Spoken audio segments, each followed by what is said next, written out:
Jom buat habanero honey chicken fried edisi Ramadan. Sebab kan saya tak makan pedas, saya buat lada kering ni untuk dijadikan lada kering kisar. Atau kita panggil chili flake. Inilah rupa lada habanero ni, pedas dah, pedas sangat. Saya guna sebut lada paprika ni je sebab ni tak pedas.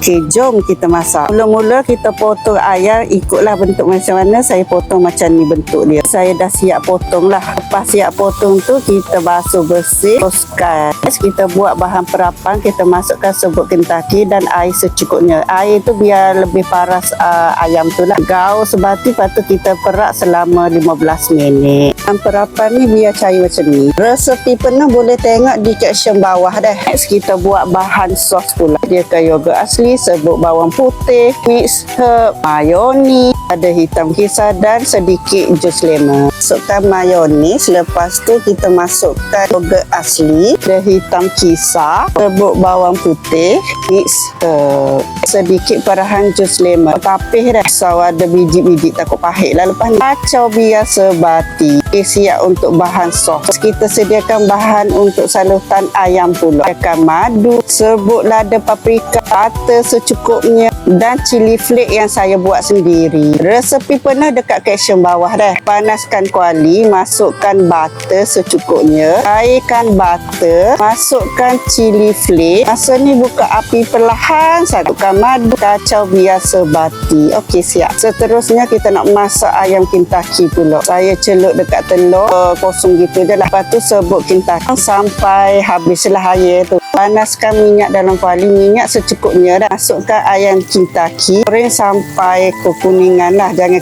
masak lagi. Lepas tu rest sekejap, ni secara untuk deep fry. Barulah ayam lembut di dalam, crispy di luar. Rest selama 2 minit, lepas tu goreng sampai keperangan. Okey, siap. Next kita salutlah air tu dengan salutan yang kita buat tadi. Okey, dah siap. Jangan lupa subscribe, like, komen, share video ini. Terima kasih.